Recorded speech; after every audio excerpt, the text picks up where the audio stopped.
Everyone, welcome to the show. So, a new Inspector General's report says that the pro-Trump group called Women for America First lied to the National Park Service when they applied for their January 6 rally permit. The report states that the group, quote, intentionally failed to disclose information. So they're saying this is about the intended march to the Capitol. Amy and Kylie Kremer are the leaders of Women for America First. They were specifically asked when they requested the permit for their rally if they were planning a march anywhere.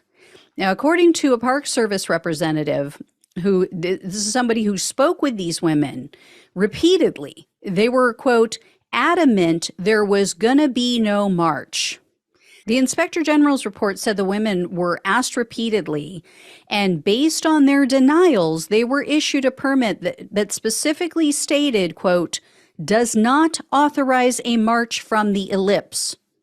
Then the permit also spelled out that Women for America First would, quote, not conduct an organized march from the ellipse at the conclusion of the rally.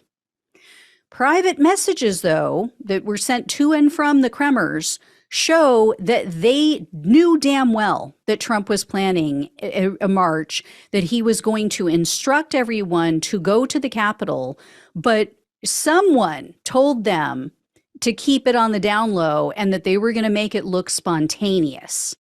So this was likely due to the fact that Trump's White House counsel and others were advising him against it. Because remember, according to the testimony from people like Pat Cipollone and Cassidy Hutchinson, Trump was warned. They told him, if you make a move to the Capitol that day after your rally, it could be perceived as an attempt to obstruct an official proceeding. Exactly what he's being charged with. So we know that this was Trump's plan all along because, among other things, Trump spokesperson Katrina Pearson, she sent an email on January 2nd, and she was talking about everyone marching to the Capitol on January 6th.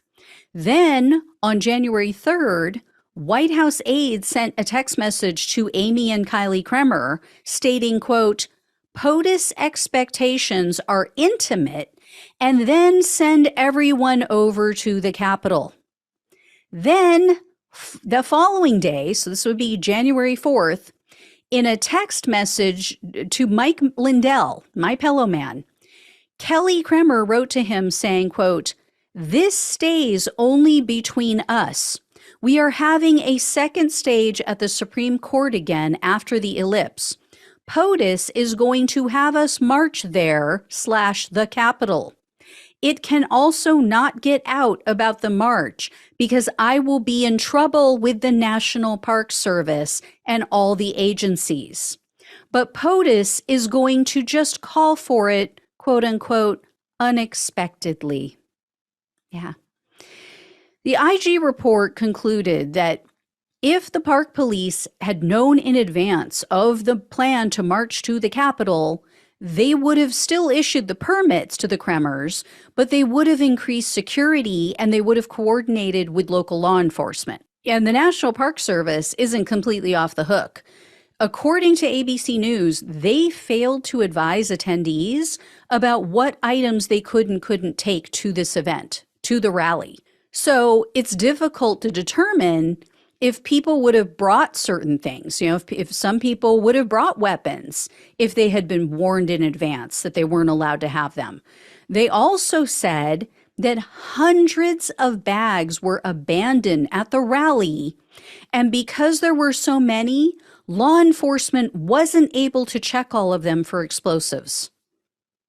The National Park Service also, quote, failed to conduct a site inspection of the ellipse, review fire and life safety documentation, and do the fire and life safety inspections at the ellipse. So they put everyone at risk. This could have been so much worse than it even was. As I've said before, there could have been foreign terrorists in this group. There could have been suicide bombers in that crowd. They could have walked in, blended in with Trump supporters, and blown up the entire Capitol. Unbelievable. The report also noted that although 28,000 people were screened for weapons, they went through those magnetometers. There were a lot of other people, as we heard in the January 6th Select Committee hearings, a lot of other people who were there just hanging out. They had AR-15s hanging off of them. They were holding pitchforks. They had all kinds of weapons in plain sight. Nothing was done.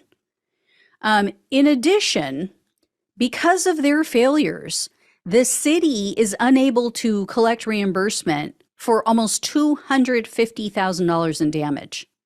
The report says a National Park Service employee took photographs of the ellipse prior to Trump's rally, but then he supposedly lost the photo because he failed to back up his computer.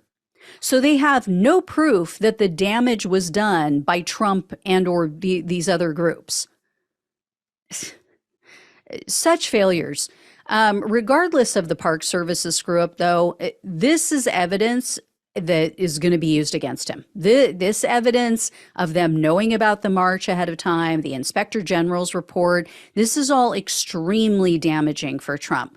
It will be used against him in the DC coup case. And I am sure that the special prosecutor already knows who told the Kremers to keep the march a secret. If they can tie that request to Trump, that shows consciousness of guilt. And it shows a nefarious intent. You know, if he specifically gave the order that, okay, we are going to march to the Capitol, but don't tell anyone. If you do have to tell people, you tell them not to let it out to the masses. Yeah, he's done. He's toast. He's burnt toast.